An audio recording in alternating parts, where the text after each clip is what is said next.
russellbooth.com-এ। আশা করছি আপনারা সবাই ভালো আছেন, ভালোর দলে আছেন। আরও একটি নতুন এপিসোড নিয়ে হাজির হয়ে গেলাম আপনাদের সামনে। আশা করছি প্রথম থেকে শেষ পর্যন্ত আমাদের সঙ্গেই থাকবেন। এবং আজকের এপিসোডের বিশেষত্ব হচ্ছে, আজকের এপিসোডে আমাদের সঙ্গে যিনি ঘটনা শেয়ার করেছেন তিনি আপনাদের সবার পরিচিত, সবার পছন্দের সিফাত আলম। এবং সিফাত আলমের ঘটনা সম্পর্কে আপনারা জানেন, আপনারা এর আগেও শুনেছেন, প্রচুর প্রশংসা করেছেন। আজকে যে ঘটনাটি পড়ব আশা করছি সেই ঘটনাটিও আপনাদের ভালো লাগবে। এছাড়াও আরও বেশ কিছু স্টোরিজ রয়েছে, সেগুলো আপনারা শুনতে পারবেন। বছর শেষ হয়ে আসছে, নতুন একটি বছর নতুন সম্ভাবনা নিয়ে আমাদের দ্বার প্রান্তে। আশা করছি সেই বছরটি সবার জন্য মঙ্গল বয়ে নিয়ে আসবে। আমরা চলে যাব কথা না বাড়িয়ে আমাদের আজকের মূল ঘটনায়। আশা করছি সিফাত আলমের পাঠানো এই ঘটনাটি আপনাদেরকে যথেষ্ট আনন্দ দেবে, আপনাদেরকে নিয়ে যাবে হাত ধরে ভয়ের রাজ্যে। যেভাবে লেখা আছে সেভাবে শুরু করছি। দ্বিতল ভবনের একটি বাড়ি। বাড়ির ভেতরের একটি রুম থেকে কারো কথার আবছা আওয়াজ কানে ভেসে আসছে।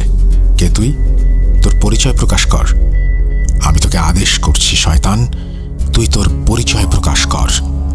বিছানার উপরে এক পাশে বসা মেয়েটি এই কথা শুনে পুরুষ কণ্ঠে বিচ্ছিরি কটকট শব্দ করে ধীরে ধীরে হাসতে থাকে। অন্যদিকে যিনি মেয়েটিকে পরিচয় প্রকাশের জন্য আদেশ করছেন তিনি মেয়েটির এই হাসি কানে পৌঁছানো মাত্রই যেন নিজের ধর্মবিশ্বাসের প্রতি এক চরম অপমান অনুভব করছেন। আর এই অপমানের ফলস্বরূপ তিনি হুঙ্কার দিয়ে চেয়ার থেকে উঠে দাঁড়ান আর তার হাতে থাকা একটি লাঠি দিয়ে সজোরে মেয়েটিকে আঘাত করেন।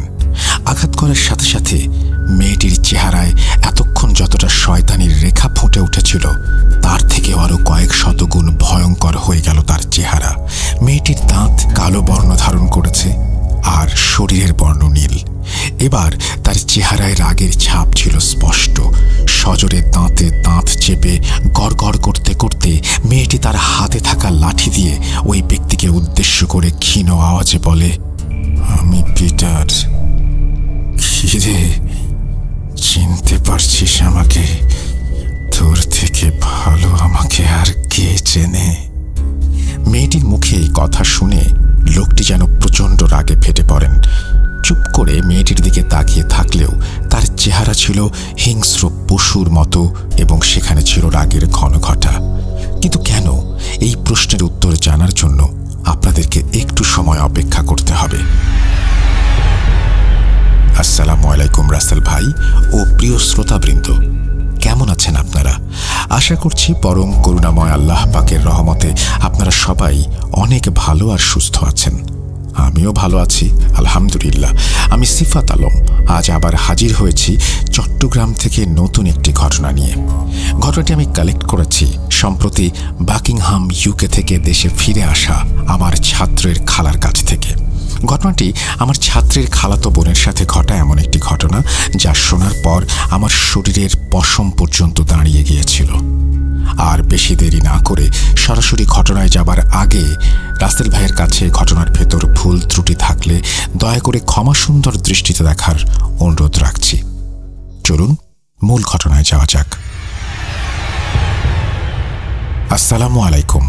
অনেক দ্বিধাদ্বন্দ্বের সাথে লড়াই করে আমি আমার মেয়ের করুণ অবস্থার ঘটনাটি বর্ণনা করতে চলেছি। ঘটনায় যাবার আগে আমি রাসেল ভাই এবং শ্রোতাদের এতটুকুই বলতে চাই, আমার এই ঘটনাটি দয়া করে একজন মায়ের দৃষ্টিকোণ থেকেই বিবেচনা করবেন। আমি একজন মা, তাই মা হিসেবে নিজের মেয়ের এই করুণ পরিণতি আমি কিভাবে সহ্য করেছি তা শুধুমাত্র আমার আল্লাহ আর আমি জানি। দয়া করে এমন কোনো মন্তব্য করবেন না যা আমার মাতৃত্বকে ছোট করে বা আঘাত করে। এই কথা এই জন্য বলছি কেননা যদি আমাদের সাথে এসব না ঘটত তবে হয়তো আমিও এসব বিশ্বাস করতাম না। আল্লাহর হয়তো অন্য কিছুই পরিকল্পনা ছিল।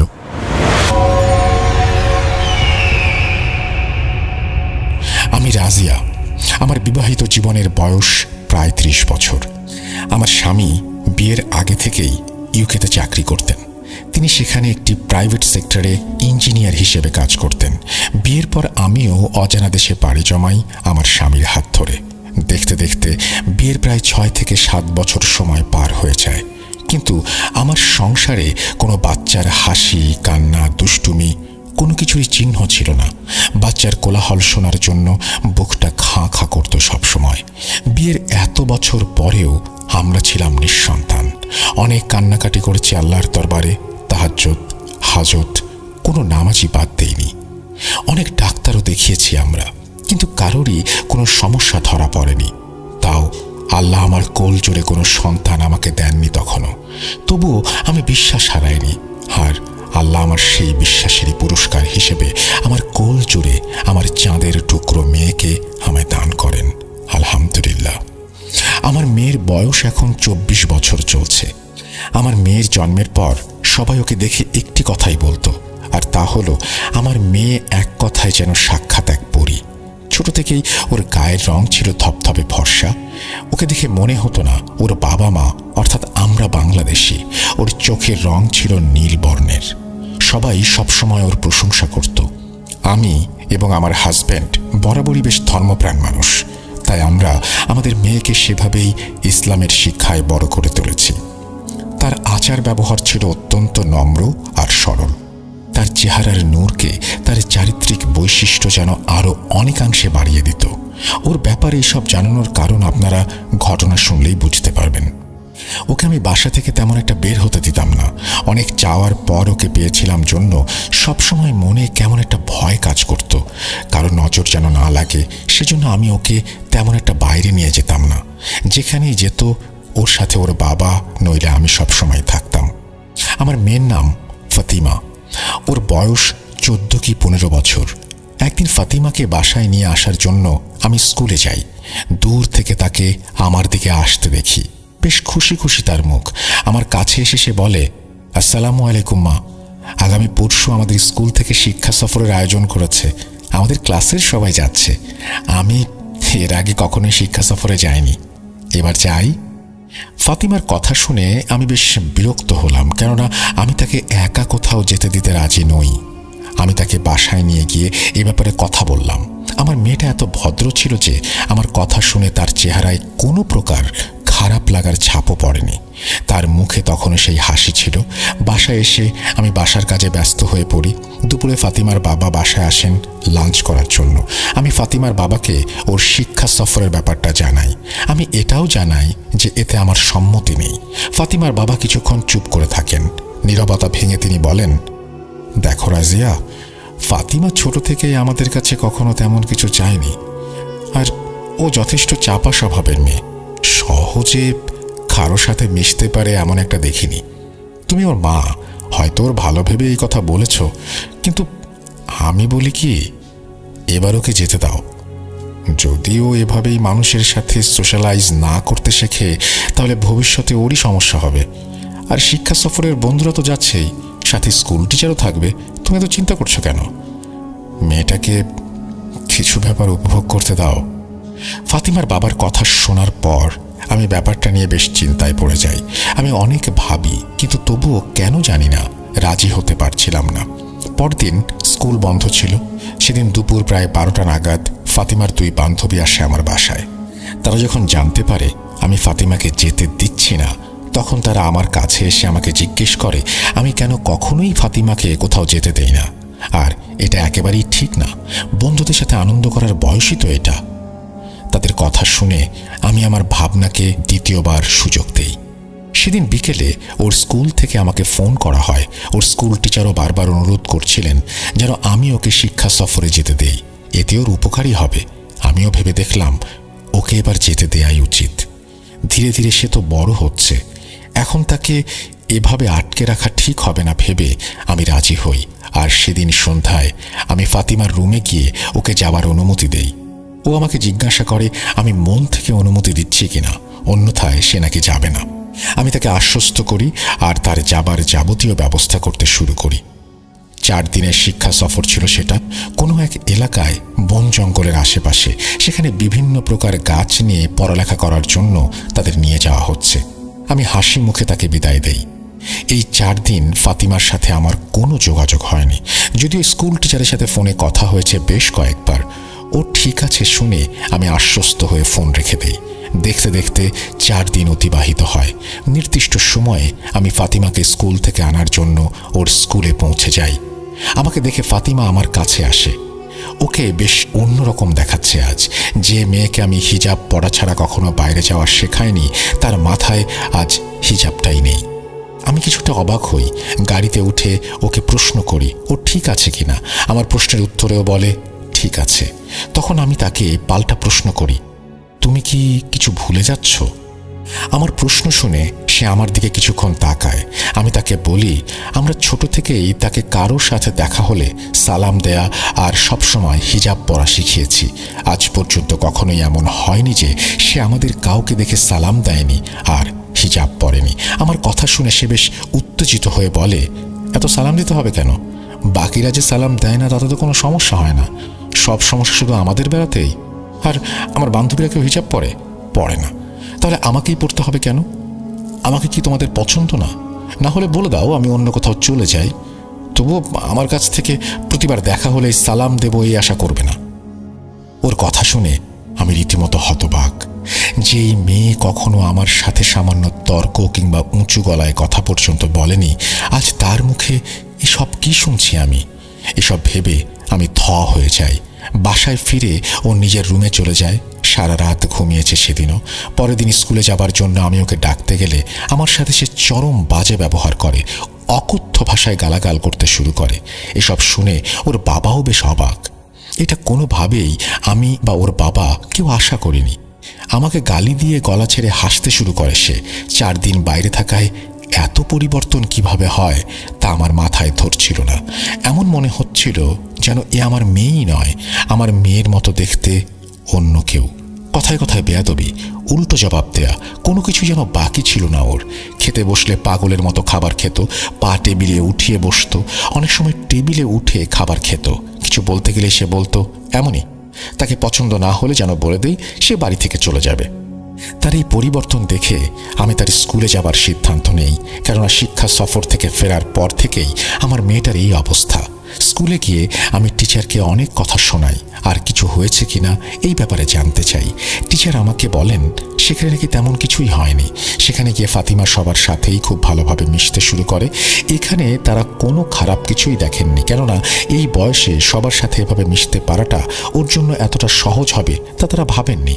ওনারা এটা ভেবে ভালো অনুভব করেছিলেন যে ফাতিমা সবার সাথে খুব ভালোভাবেই মিশতে পারছে। টিচারের কথা শুনে আমার আর কিছুই করার ছিল না।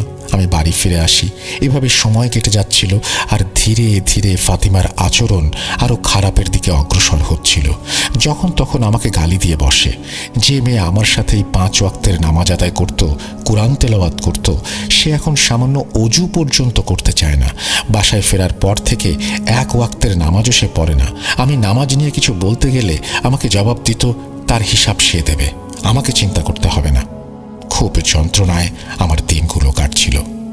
একদিন ফাতিমার স্কুল টাইমে ওর স্কুল থেকে আমার কাছে ফোন আসে।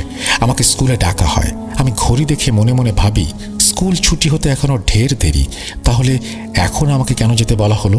আমি দ্রুত রেডি হয়ে স্কুলের উদ্দেশ্যে রওনা দেই। কেন জানি না আমার মন থেকে বারবার কু ডাকছিল। খুব অল্প সময়ে আমি স্কুলে পৌঁছে যাই। স্কুলে গিয়ে দেখি প্রিন্সিপালের কেবিনের বাইরে অনেক মানুষ দাঁড়ানো আর ভেতরে একটি চেয়ারে ফাতিমা বসা। স্কুলের এক মহিলা টিচার আমাকে দেখে এক সাইডে নিয়ে আসেন। আমাকে তিনি যা বলেন তা শুনে আমার হাত পা কাঁপতে শুরু করে। তিনি বলেন ফাতিমাদের যিনি গণিত ক্লাস নেন তিনি আজ ফাতিমাকে পড়ানোর সময় অমনোযোগী দেখে তার দিকে একটি রাবার ছুঁড়ে মারেন।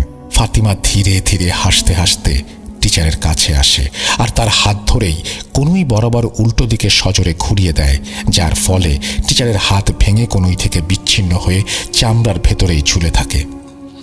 তার কথা শুনে আমার মাথায় যেন বজ্রপাত হয়। আমি এই কথা কিছুতেই বিশ্বাস করতে পারছিলাম না। আমার মেয়ে ছোট, ও কিভাবে এটা করতে পারে? ও কখনো একটি ফুলও ছেড়েনি। এই ভেবে যে গাছেরও প্রাণ আছে, ওরাও ব্যথা পায়। আর টিচার কিনা আমাকে বলছেন। আমার কথা শেষ হবার আগেই মহিলা টিচার আমাকে প্রিন্সিপালের রুমে নিয়ে আসেন। আমাকে রুমে নিয়ে এসে তিনি ক্লাসে লাগানো সিসিটিভি ক্যামেরার ফুটেজ আমাকে দেখান, যা দেখে আমি রীতিমতো হতবাক। আমি নিজের চোখকেই যেন বিশ্বাস করতে পারছিলাম না। ফাতিমাকে দেখে আমার মেয়ে বলে মনেই হচ্ছিল না। আমার মেয়ের বয়স কত, শরীর স্বাস্থ্য বেশ কম, ওর গায়ে এত শক্তি কিভাবে আসবে যে কিনা একটি প্রাপ্তবয়স্ক তাগড়া পুরুষের হাত এভাবে পাটকাঠির মতো ভেঙে ফেলবে। আমি টিচারকে জিজ্ঞাসা করি, গণিত টিচার এখন কোথায়? আমি মনে মনে ভয় পাচ্ছিলাম টিচার যদি ফাতিমার এই কর্মকাণ্ডের জন্য স্কুল কর্তৃপক্ষকে কমপ্লেইন করে তাহলে আমার মেয়েকে স্কুল থেকে বের করে দেবে। আমি জানতে পারি গণিত টিচার কাছেই একটি হাসপাতালে ভর্তি আছেন। আমি ফাতিমাকে সাথে নিয়ে সেই হাসপাতালে চলে যাই তাকে টিচারের কাছে মাফ চাওয়ানোর জন্য। হাসপাতালে গিয়ে আমি জানতে পারি টিচারের এখনো জ্ঞান ফেরেনি। তার অপারেশন শেষ হয়েছে কিছুক্ষণ আগে। ডাক্তার ভেতরে চেক আপ করছিলেন। আমাকে দেখে ডাক্তার জিজ্ঞাসা করেন আমি রোগীর কে হই। আমি ডাক্তারকে সব খুলে বলি। আমার কথা শুনে ডাক্তারের চেহারা মলিন হয়ে যায়। তিনি আমাকে নিজের কেবিনে নিয়ে আসেন। ফাতিমা কেবিনের বাইরেই বসেছিল।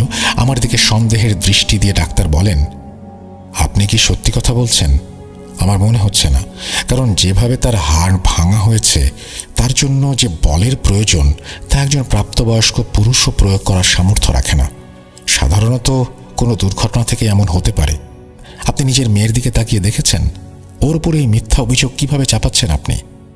ডাক্তারের কথা শুনে আমি বেশ মর্মাহত হই। আমি ওনাকে ফোন বের করে ক্যামেরায় ধারণকৃত ভিডিও ফুটেজ দেখাই। তিনি নিজেও হতবাক হয়ে যান। ডাক্তারের সাথে কথাবার্তা সেরে আমি ফাতিমাকে নিয়ে বাসায় চলে আসি। দিন যত যাচ্ছে ততই ফাতিমার আচরণের পরিবর্তন দেখে আমি মনে মনে ভেঙে পড়ছিলাম।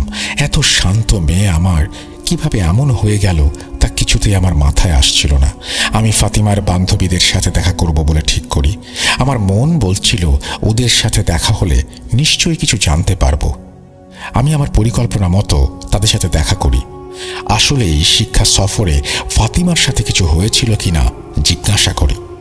শুরুতে তারা কিছু বলতে চায়নি, কিন্তু তাদের চেহারায় আমি স্পষ্ট ভয়ের রেখা দেখেছিলাম। আমি বুঝতে পারছিলাম তারা কিছু একটা লুকাচ্ছে আমার কাছ থেকে, কিন্তু আমার জোরাজুরিতে তারা বলতে বাধ্য হয়। ফাতিমার এক বান্ধবী আমাকে বলে, আন্টি, আপনার মেয়ের উপর শয়তানের ছায়া আছে। তার এই কথা শুনে আমি বাকরুদ্ধ হয়ে পড়ি। ইংরেজিরা বরাবরই বিজ্ঞানসম্মত ধারণায় বিশ্বাসী বলে আমি জানতাম। তারা জিন, শয়তান এসব ব্যাপার বিশ্বাস করে ভেবেই আমি অবাক হয়েছিলাম। ফাতিমার বান্ধবী আমাকে বলে, আন্টি, ফাতিমা শিক্ষা সফরে এসেই কোথায় যেন চলে গিয়েছিল। আমরা সবাই ওকে অনেক খুঁজেও কোথাও পাইনি। প্রায় 4-5 ঘন্টার বেশি সময়ও গায়েব ছিল। টিচাররা সব শেষে পুলিশকে জানানোর সিদ্ধান্ত নেয়। পুলিশকে ফোন করার কিছুক্ষণ আগে কোত্থেকে যেন ফাতিমা ফিরে আসে। সেদিন বিকেলে আমরা গাছ দেখতে বের হচ্ছিলাম। আমার সাথে ও অযথাই খারাপ আচরণ করতে শুরু করে। আমি ওকে চুপ করানোর জন্য ওর দিকে আঙুল তুলতেই সে আমার হাতে কামড় বসিয়ে দেয়। পরদিন তেমন কিছু হয়নি। তৃতীয় দিন রাতে আমি পানি আনার জন্য ঘুম থেকে উঠে দেখি ফাতিমার মুখের পাশে একটি মাছি বসে আছে। আমি হাত দিয়ে মাছি সরাতে যাব, সাথে সাথেই ফাতিমার চোখ খুলে আমার দিকে ভয়ঙ্করভাবে তাকায় আর আমার হাত চেপে ধরে। আমি কেন জানি না কোনো শব্দই করতে পারছিলাম না, শুধু ওর দিকে তাকিয়েছিলাম। মাছিটা আবার ফাতিমার মুখের পাশে বসলে সে এমনভাবে মাছিটিকে নিজের জিভ দিয়ে ভেতরে টেনে নেয়, ব্যাঙ যেভাবে জিভ দিয়ে পোকামাকড় ধরে অনেকটা সেরকম। মাছিটি মুখে নিয়ে সে চিবিয়ে খেতে শুরু করে। আমি এসব দেখে জোরে চিৎকার দেই। সবাই এসে দেখে ফাতিমা ঘুমাচ্ছে। আমার কথা কেউ বিশ্বাস করেনি। পরদিন রাতে আমাদের তাঁবুর পাশের তাঁবুতে ফাতিমা একাই ছিল। হঠাৎ দেখি একটি ছেলে তার তাঁবুতে প্রবেশ করলো।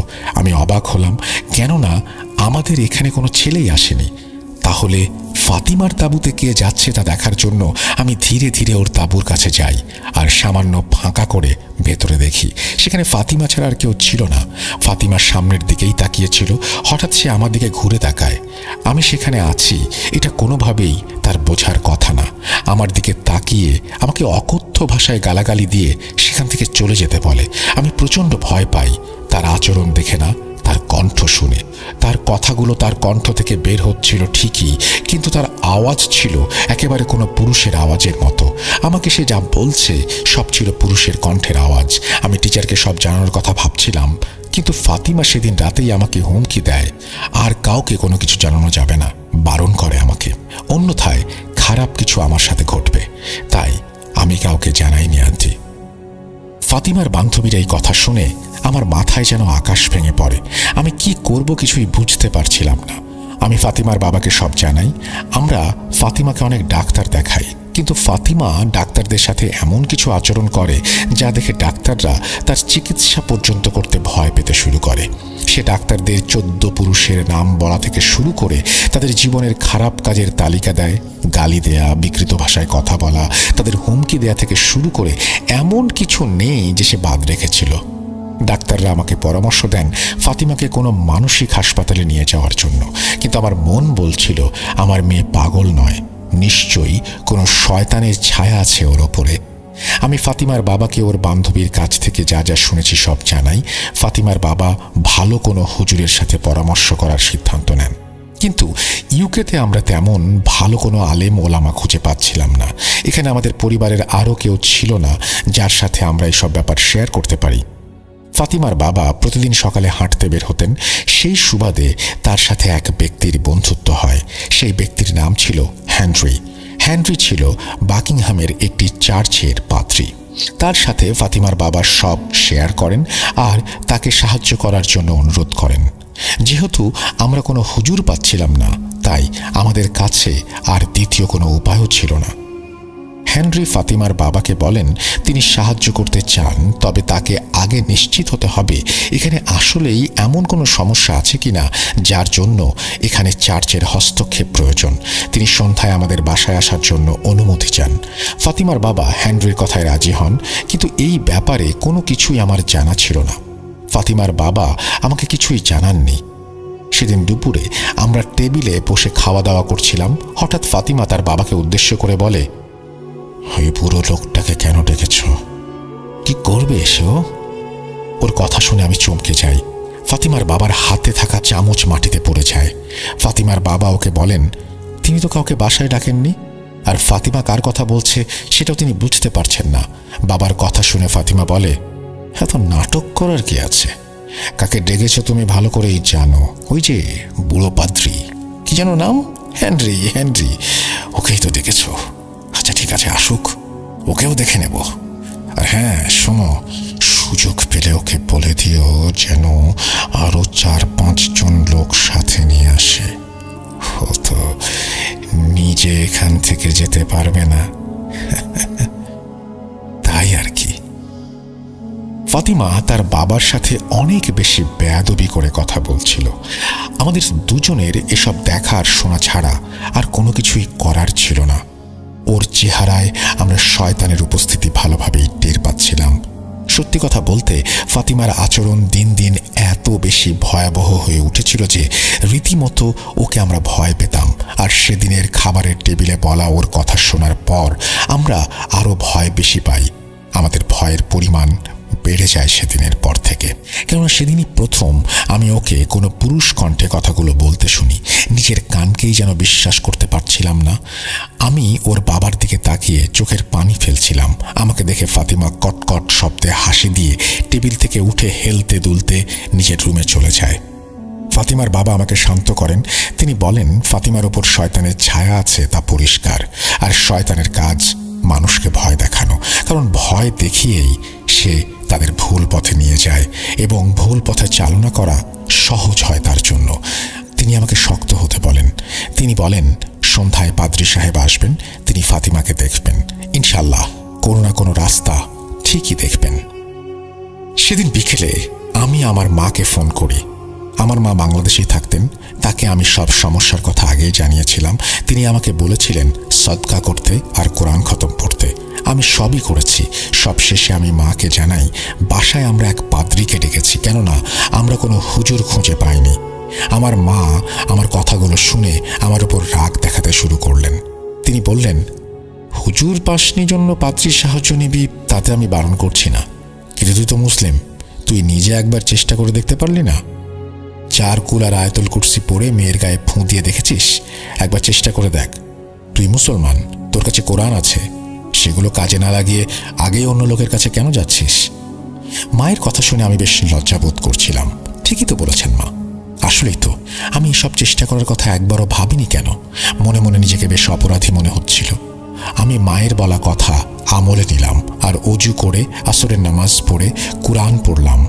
এরপর আমি ফাতিমার রুমে গিয়ে দেখি সে মুখ হাঁ করে ঘুমাচ্ছে, তার হাত পা এলোমেলো, চুল অগোছালো। আমি ভেতর থেকে দরজা আটকে দেই। ফাতিমার বিছানার পাশে যেয়ে জায়নামাজ বিছিয়ে আমি প্রথমে সূরা নাস, পরে সূরা ফালাক, সূরা ইখলাস ও সূরা কাফিরুন পাঠ করি। আমার সূরা পাঠ করার সময় বুঝতে পারি ফাতিমা পুরুষ কণ্ঠে গড়গড় আওয়াজ করছে। আমি যতই সূরা পড়ছি তার আওয়াজ ধীরে ধীরে তীব্র হতে শুরু করেছে। সূরা শেষ হলে আমি আয়াতুল কুরসি পড়তে শুরু করি। শুধুমাত্র আল্লাহু লা ইলাহা ইল্লাল্লাহু আল হাইয়ুল কাইয়ুম পড়েছি, সাথে সাথেই ফাতিমা শোয়া থেকে এক লাফ দিয়ে আমার মুখের কাছে চলে আসে। তার চুল তার মুখকে ঢেকে রেখেছে। আমি তার এই অবস্থা দেখে নির্বাক হয়ে ভয়ে কাঁপছি। সে আমাকে বলছে, কি করছিস এখানে? সব কি করছিস? বের হয়ে যা এখান থেকে, যা।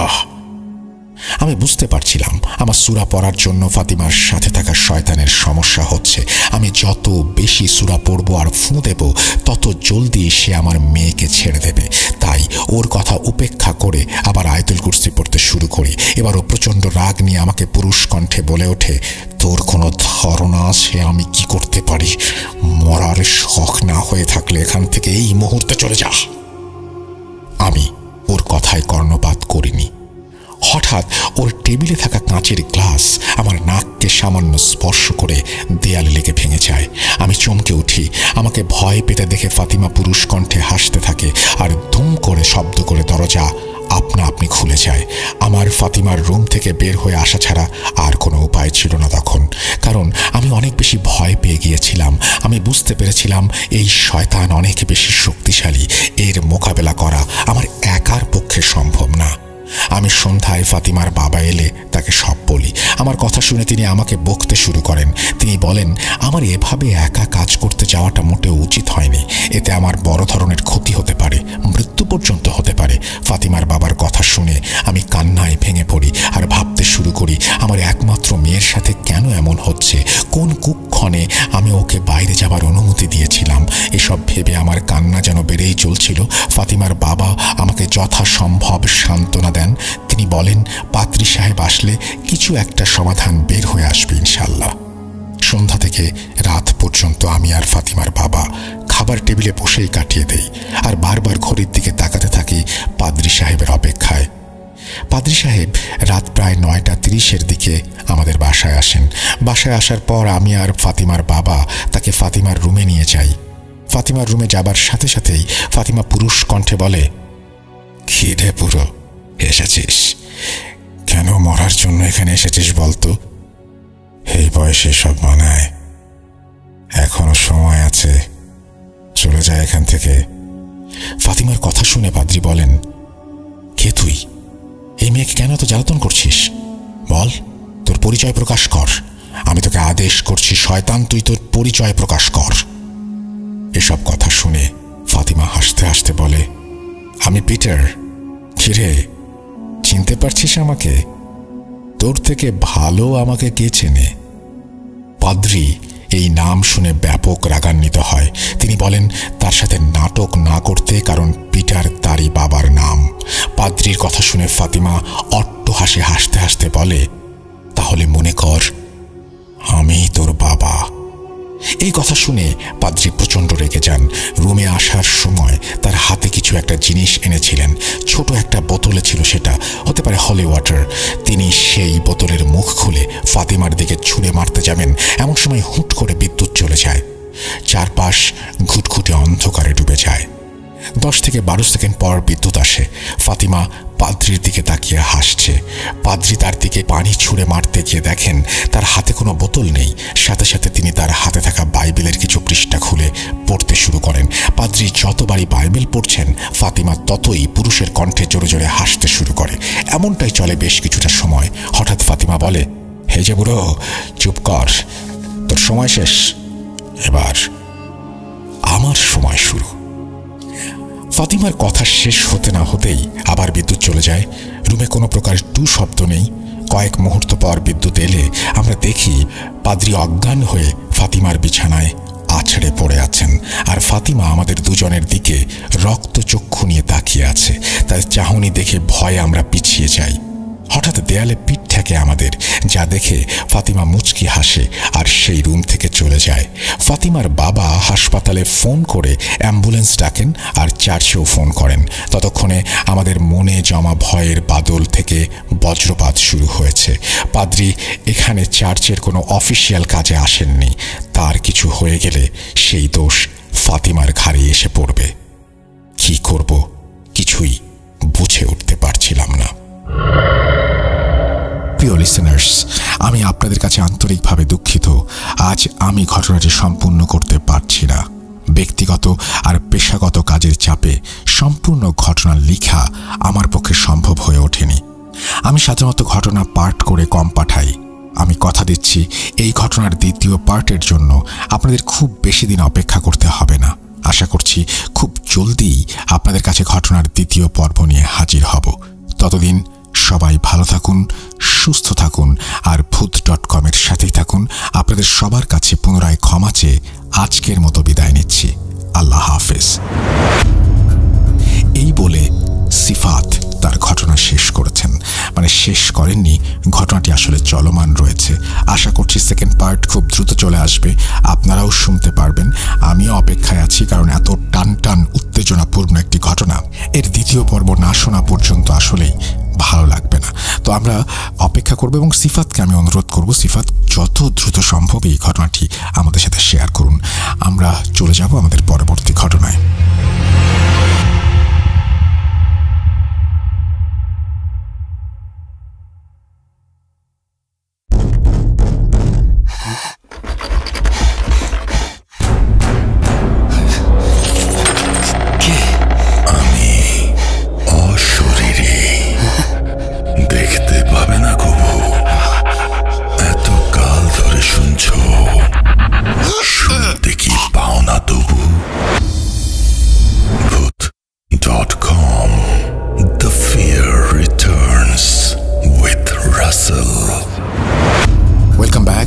সবাইকে স্বাগত জানাচ্ছি, আমি রাসেল। আশা করছি আপনারা সবাই ভালো আছেন, ভালোর দলে আছেন। চমৎকার একটা ঘটনা শুনলাম আমরা, এবং ঘটনার পরে এখন আরেকটি ইমেলে যাওয়ার কথা ছিল আমার, কিন্তু তার আগে একটা অডিও ক্লিপ শোনাতে চাই। কেন শোনাতে চাচ্ছি সেটা একটু বলি।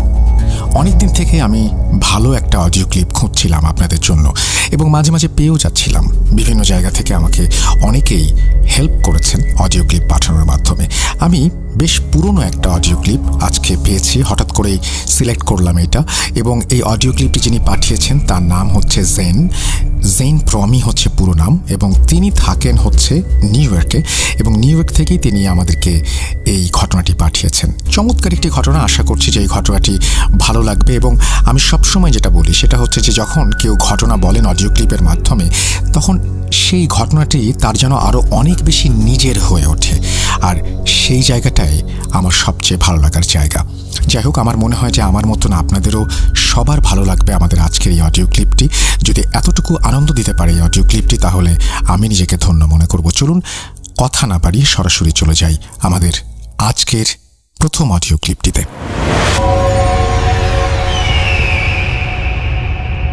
আসসালামু আলাইকুম রাসেল ভাই, আশা করি আপনি এবং আপনার টিম সবাই ভালো আছেন।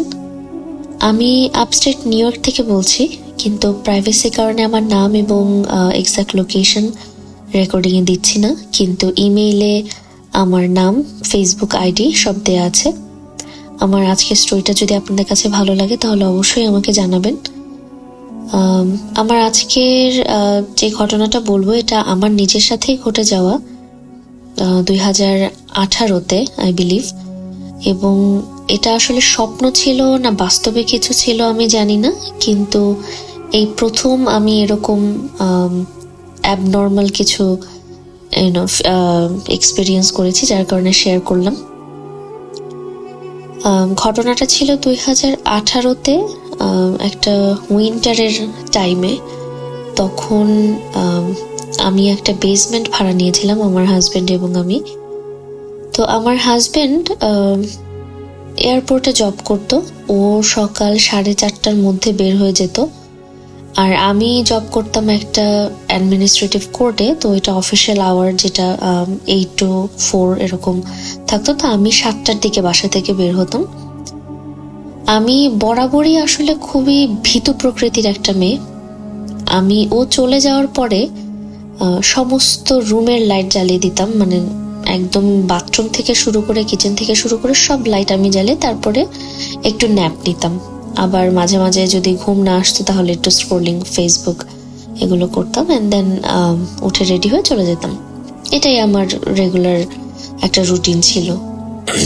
কিন্তু যেদিনের ঘটনা, ওই দিন আমার হাজবেন্ড চলে গেল এবং আমি দরজাটা বন্ধ করে আমি সব রুমের লাইট জ্বালালাম, এসে শুলাম এবং আমি ভাবছিলাম যে কখন উঠবো, দেরি হয়ে যায় কিনা, বাস পাই কিনা।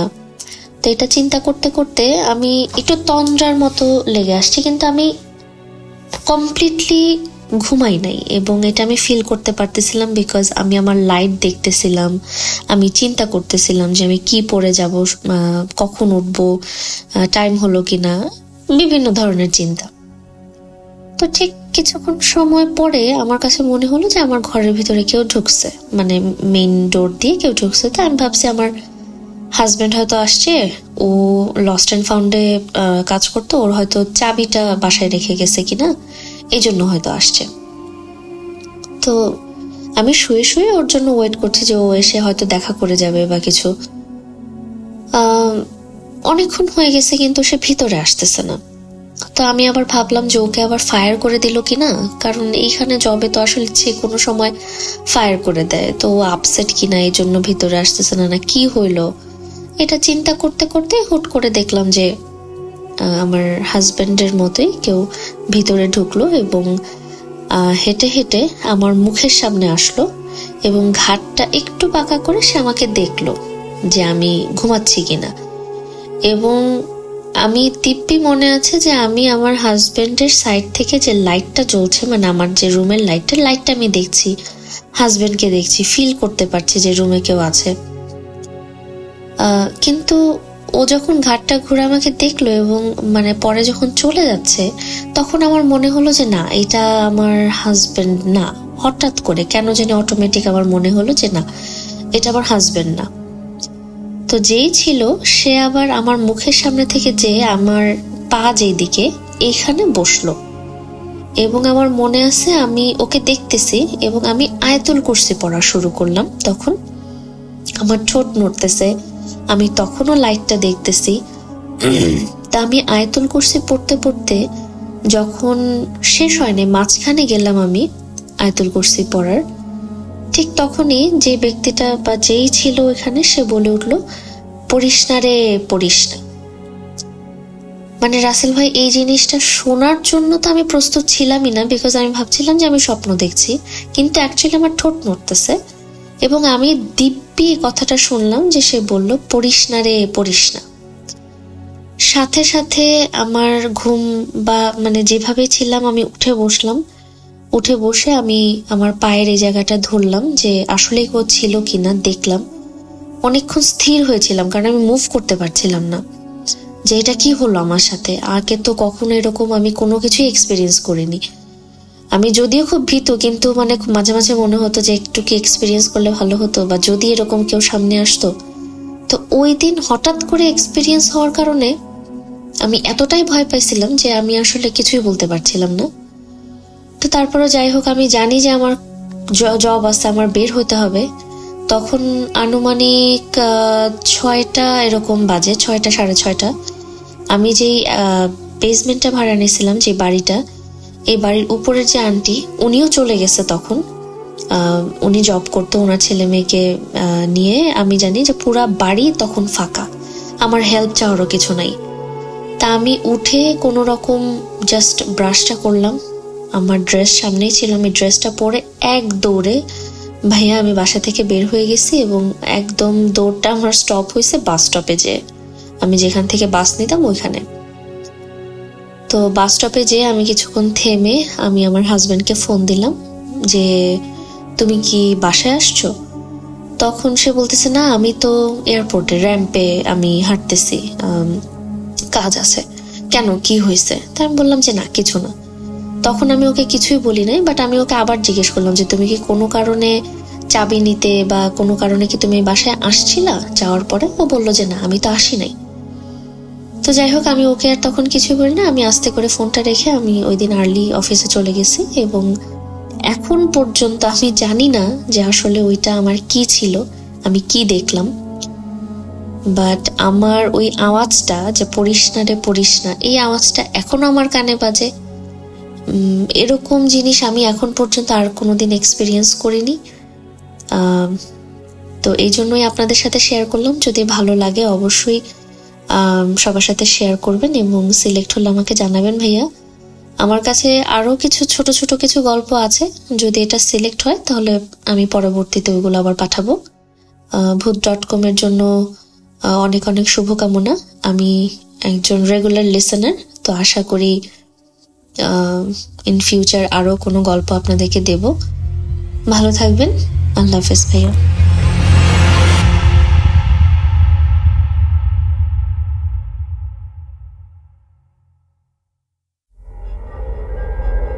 Spirit, be here with me.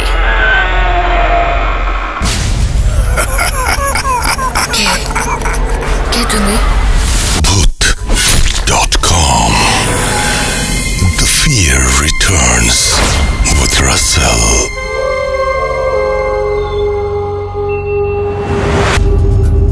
জি, শুরুতেই বলে রাখি, এই ঘটনাটিও যিনি পাঠিয়েছেন তিনি হয়তো সম্পূর্ণ একটি ঘটনা হিসেবেই পাঠিয়েছেন, তবুও আমার কাছে মনে হয়েছে অসম্পূর্ণ।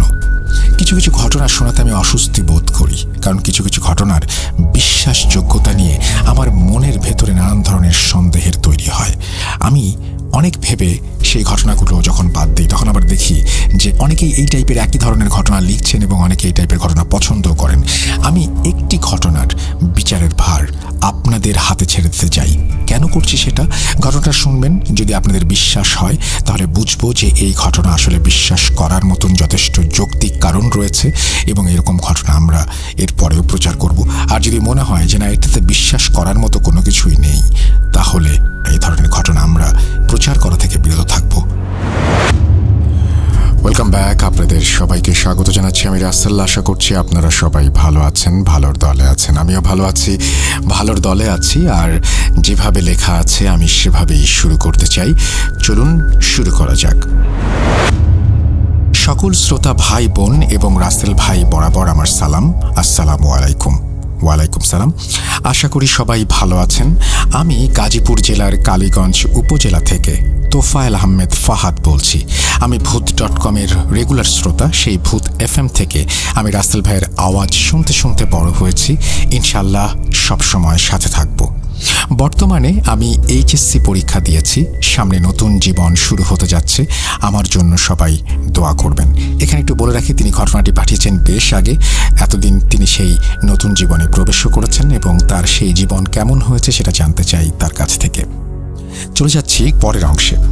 আজ যে ঘটনাটি শেয়ার করতে যাচ্ছি তা রাসেল ভাই এবং সকল লিসেনারদের উদ্দেশ্যে পাঠানো প্রথম ঘটনা। ঘটনাটি আমি আমার এক ভাইয়ের কাছ থেকে সংগ্রহ করেছি। ওনার নাম হচ্ছে লিটন। ঘটনাটি মূলত লিটন ভাইয়ের সাথেই ঘটেছে। লিটন ভাই আমাকে যেভাবে বলেছেন আমি ঠিক সেভাবেই লিখছি।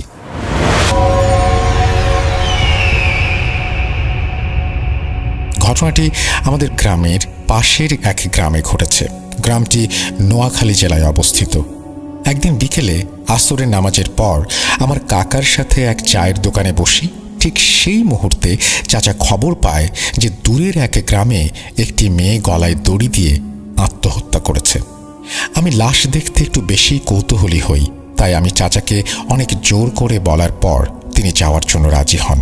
গ্রামটি ছিল অনেক অদ্ভুত, আর আমার জন্য একটি অজানা গ্রামও বটে। গ্রামে মানুষজন খুবই কম বসবাস করত, অনেক দূরে দূরে মানুষের বসবাস। তো সেই মৃত বাড়িতে যেতে যেতে আমাদের সন্ধ্যা হয়ে যায়। তখন মাগরিবের সময় ছিল। ওদের বাড়ির পাশে একটি মসজিদ ছিল। নামাজ পড়ে আমি আর চাচা সেই বাড়িটিতে প্রবেশ করি। বাড়িটি ছিল বাউন্ডারি করা। গেট দিয়ে প্রবেশ করার সাথে সাথেই আমরা মৃত লাশটি দেখতে পাই। তখন আমরা অবাক হই অনেক, কারণ লাশটির সাথে কেউ ছিল না। পরে আমরা ঘরের ভেতরে প্রবেশ করে আরও অবাক হই, কারণ ঘরে সবাই একসাথে চুপ হয়ে বসে আছে, কেউ কারো সাথে কোনো কথা বলছে না। আর রান্নাঘরে কয়েকজন রান্না করছিল। তখন ঘরে প্রবেশ করতেই একজন আমাদের কাছে এসে আমাদের পরিচয় জানার উদ্দেশ্যে প্রশ্ন করেন এবং এখানে আসার কারণ সম্পর্কে জানতে চান। পরে বললাম যে আমরা অমুক গ্রাম থেকে এসেছি লাশটি দেখতে। তখন সেখান থেকে এক ব্যক্তি চাচাকে চিনে ফেলে এবং আমাদের দিকে এগিয়ে এসে ভারী গলায় বলে, আপনাদের এখানে আসা উচিত হয়নি, এখন এসেই যখন গিয়েছেন বসুন, আর যাই ঘটুক না কেন ভয় পাবেন না আর চিৎকার চেঁচামেচি করবেন না। তখন আমরা বসে মেয়েটির মৃত্যুর ব্যাপার জানতে পারলাম। মেয়েটি বাড়ির পেছনে এক আমড়া ফলের গাছের সাথে গলায় দড়ি দিয়ে আত্মহত্যা করেছে। আত্মহত্যার কারণ ছিল টাকা। মেয়েটির স্বামী বিদেশ থাকত, বিদেশ থেকে মেয়েটির স্বামী মোটা অঙ্কের টাকা পাঠিয়েছিল জমা করে রাখতে, কিন্তু তার লোভী ভাইয়েরা টাকার খবর জানতে পেরে তার বোনের কাছ থেকে নানাভাবে লাভের লোভ দেখিয়ে টাকাগুলো ধার নেয়।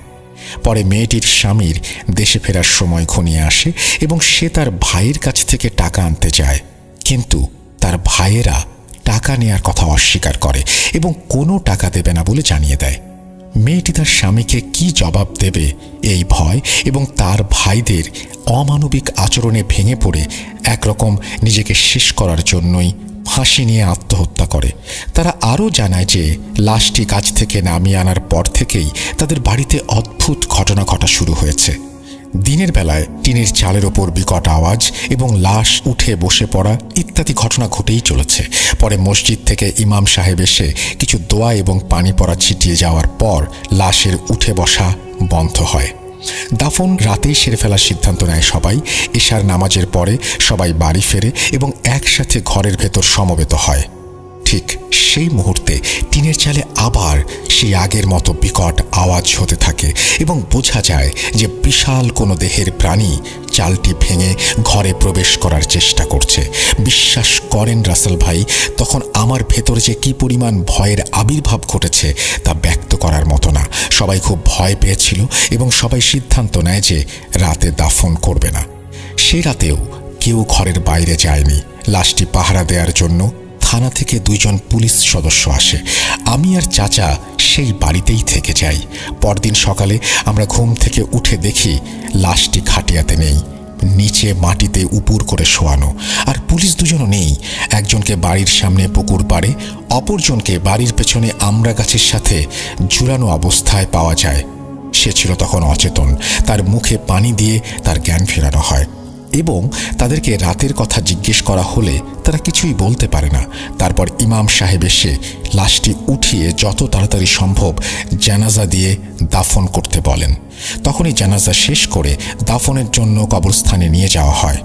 তবে ইমাম সাহেব লাশটিকে কবরস্থানে দাফন করতে বারণ করেন, কিন্তু পরিবারের লোকজনের আকুতি মিনতিতে ইমাম সাহেব বলেন, আচ্ছা ঠিক আছে, আপনাদের যখন ইচ্ছা। লাশটি দাফনের জন্য কেউই কবরে নামতে রাজি ছিল না, কারণ ফাঁসি দেওয়া লাশ, তাই কেউই সাহস করতে পারছিল না। তো আমি আবার একটু সাহসী, তাই আমি বললাম আমি নামব। আমি আর আমার চাচা আর মেয়ের পরিবারের একজন কবরে নামি এবং লাশটিকে নামাই। আমি ছিলাম লাশের পায়ের দিকে। যখন একটি গিট খোলা হলো, মুহূর্তের মধ্যে লাশটি এক ঝটকায় কেমন যেন উঠে পড়ে। চরমভাবে ভয় পেয়ে যাই আমরা। যেহেতু আমি পায়ের কাছে ছিলাম, লাশটি একদম আমার সামনে উঠে পড়ে। সেই মুহূর্তের জন্য আমি মোটেও প্রস্তুত ছিলাম না। আমার চোখের সামনে এক ফাঁসি দেয়া মরা লাশ, আমার মুখোমুখি সে। জঘন্য অনুভূতি এতটাই ভয়াবহ ছিল যে আমি সহ্য করতে পারিনি, জ্ঞান হারাই। তারপরে আমার জ্ঞান ফেরে দুপুরে। আমার জ্ঞান ফেরার পর এর মধ্যে ঘটে যাওয়া ঘটনা আমি চাচার মুখে শুনি। তার ভাষ্যমতে আমি বেহুঁশ হয়ে যাওয়ার পর কবর থেকে আমাকে বের করে নিয়ে আসা হয় এবং ইমাম সাহেব দোয়া পড়ে লাশটিকে ফু দিলে তা আবারও স্বাভাবিক অবস্থায় ফিরে আসে। কথায় আছে যে আত্মহত্যাকারী লাশ মাটিও গ্রহণ করে না। আবার তা ছিল এক কবরস্থান যেখানে এমন লাশ দাফন করানোটা একদমই উচিত না বলেই মনে করেছিলেন ইমাম সাহেব। তো লাশটিকে দাফন করে বাড়ি ফেরার সময় কবরস্থান থেকে অনবরত হাজার মানুষের কণ্ঠস্বর ভেসে আসে। তারপর ইমাম সাহেবের কথা মতো একটি কবর খুঁড়ে আবারও সেই লাশটির দাফন সম্পন্ন করা হয়। তারপর আমরা দুপুরে খাওয়া দাওয়া করে সেখান থেকে চলে আসি। যাওয়ার পথে আমরা বারবার ভুল পথে যাচ্ছিলাম। এটি খুবই অদ্ভুত একটি এলাকা ছিল, কারণ এই স্থানে এই গ্রাম যে আছে তা অনেকে জানেই না। আমরা অনেক সময় ঘোরাঘুরি করে সঠিক পথে বাড়ি ফিরতে সক্ষম হই। এই ছিল ঘটনাটি ভালো লাগলে পড়ে শোনাবেন। ভালোভাবে গুছিয়ে লিখতে পারিনি, তাই আমি আন্তরিকভাবে দুঃখিত। লেখার মধ্যে অনাকাঙ্ক্ষিত ভুল থাকলে তা ক্ষমাসুন্দর দৃষ্টিতে দেখবেন। আর আমার কাছে আরও ঘটনা আছে, শীঘ্রই ইমেইলের মাধ্যমে শেয়ার করব ইনশাল্লাহ। এইটা বলে তিনি তার ঘটনা শেষ করেছেন। আমি ঘটনাটি আপনাদের জন্য পড়লাম। ভালো লাগা না লাগা সম্পূর্ণ আপনাদের ব্যাপার, এবং এই ঘটনাটি আসলে আপনাদের কাছে বিশ্বাসযোগ্য মনে হয় কিনা সেই প্রশ্নটা আমারও। যদি বিশ্বাসযোগ্য হয় তাহলে আমাদের জানাবেন, আর যদি বিশ্বাসযোগ্য না হয় তাহলে আমি অনুরোধ করব যিনি ঘটনাটি পাঠিয়েছেন তিনি যেন এর সপক্ষে যথার্থ ব্যাখ্যা দাঁড় করান। আমরা চলে যাব আমাদের পরবর্তী ঘটনায়।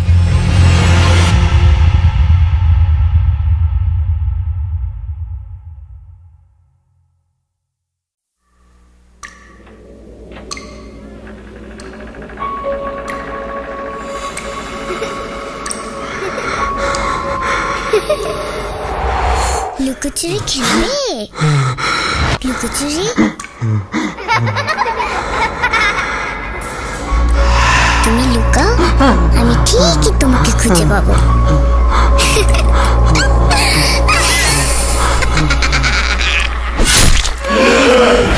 Bhoot.com with Russell. Welcome back. আপনাদের সবাইকে স্বাগত জানাচ্ছি আমি রাসেল। আশা করছি আপনারা সবাই ভালো আছেন, ভালোর দলে আছেন। আর 255তম এপিসোড শুনছেন আপনারা। যদি ভালো লাগে তাহলে প্রথম থেকে শেষ পর্যন্ত আজকের এপিসোডের সাথেই থাকবেন। আপনাদের সবার কাছে রিকোয়েস্ট যে যারা শুনছেন তারা অবশ্যই আমাদের ইউটিউব এবং ফেসবুকের সাথে সংযুক্ত হবেন। আমাদের ইউটিউব চ্যানেলটি সাবস্ক্রাইব করবেন এবং ফেসবুকের সাথে সবসময় কানেক্টেড থাকবেন। যে কোনো প্রশ্নের উত্তর আপনি পেয়ে যেতে পারেন আমাদের মডারেটরকে জাস্ট ইনবক্স করার মাধ্যমেই। আমি চলে যাচ্ছি আমাদের পরবর্তী ঘটনায়। আসসালামু আলাইকুম রাফিয়া, আশা করি আপনি ভালো আছেন এবং সর্বদা ভালো তলে থাকেন। আমরা সবাই জানি। Bhoot.com প্রিয় শ্রোতাদেরকে আমার পক্ষ থেকে জানাই সালাম। তা আমি এখন নেপালে এসে আপনার পড়াশোনা কন্টিনিউ করছি। আর আমার সাথে ঘটে যায় আপনার কি 2019 সালে একটি সত্য ঘটনা, ভয়ানক।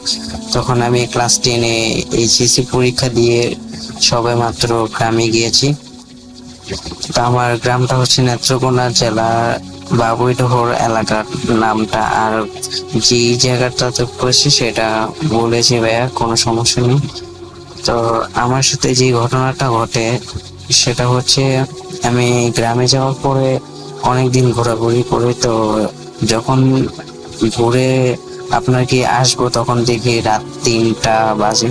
তো আমরা সবাই বাসায় আসার কিছুক্ষণ আগে দেখি একটা বামুন টাইপের একটা লোক হাসতেছে আমাদের তাকে।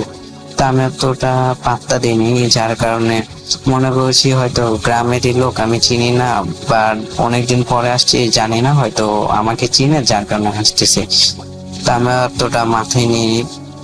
তো সেম পরের দিন ওই লোকটাকে দেখি মানে সেম জায়গায় হাসতেছে। তা পরে আমার ভাইকে বলি তুমি কি কিছু দেখতে পাচ্ছ? সে বলে কি না। তা আমার মনে একটু বাড়িতে উঠেছে, আমি দেখতে পাচ্ছি লোকটা হাসছে, সে বলে দেখতে পাচ্ছে না। তো তাড়াতাড়ি করে বাসায় চলে আসি। তা আর কিছু হয়নি আমাদের সাথে। পরে আপনার যেদিন চলে আসবো ঢাকায় আসার আগে, যেদিন আসবো এদিন আগের দিন আসছি আপনার আমি একটু ঘুরতে গিয়েছিলাম নদীর ওই পারে। তো যখন আসবো তখন হচ্ছে কি 11টা সাড়ে 11টা মনে হয় বাজে। তো আমাদের নৌকাটা এরকম পার করে আসতে হয় ওই গ্রাম থেকে। তো আসতেছি তখন দেখি যে নৌকাটা আর চলছে না। তা এই দিকে তো আমরা 3জন তো প্রচন্ড ভয় পেয়ে যাই। পরে দেখি যে পানির যে একটু স্রোত এটা একটু বেড়ে যাচ্ছে আস্তে আস্তে করে। তো তাড়াতাড়ি করে আমরা কি করি যে নৌকাটা চালানোর চেষ্টা করি যে নদীর পাড়ে নিয়ে আসবে, কিন্তু নৌকাটা কোনো মতে ওই জায়গার থেকে নড়ছে না। তো ভাই আমরা তো ভয়ে মানে একাকার হয়ে গিয়েছি ঘেমে, এখন জনের অবস্থা অনেক খারাপ। তো লাস্ট বেলা আমার একটি কাকা ওই রোড দিয়ে আসছিল, তো আমার কাকা দেখতে পারে, পরে কাকা মানে দোয়া টোয়া পরে আমাদের ফটো দিয়ে বাসায় দিয়ে আসছে। তো রাসেল ভাই এটাই ছিল আমার ঘটনা। আশা করি ঘটনাটি আপনার ভালো লেগেছে, আর ভালো লাগলে শেয়ার করবেন good.com এ। আর সবাইকে জানাই আমার পক্ষ থেকে সালাম, আর সবাই ভালো থাকবেন, সুস্থ থাকবেন। আসসালামু আলাইকুম।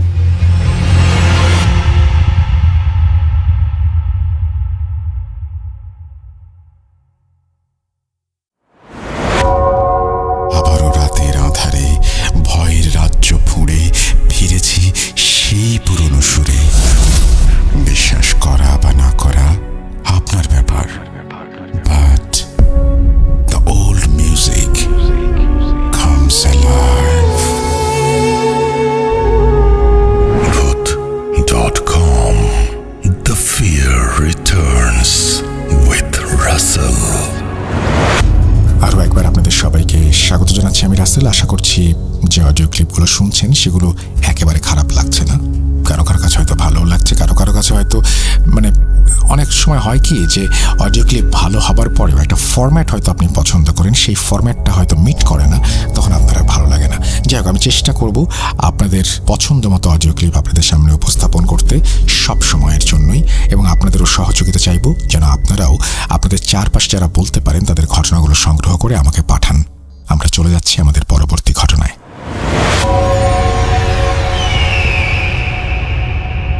আসসালামু আলাইকুম রাসেল ভাই, আমার নাম মোহাম্মদ আরিফ, আমি নারায়ণগঞ্জ থেকে বলতেছি। কথায় আছে, মানুষ বলে যদি কোনো মানুষকে জিনে আসর করে বা জিন তার উপর ভর করে, যেটা বলা হয় গ্রাম্য ভাষায়, তখন নাকি সেই মানুষটার কোনো হুঁশ জ্ঞান কিচ্ছু থাকে না।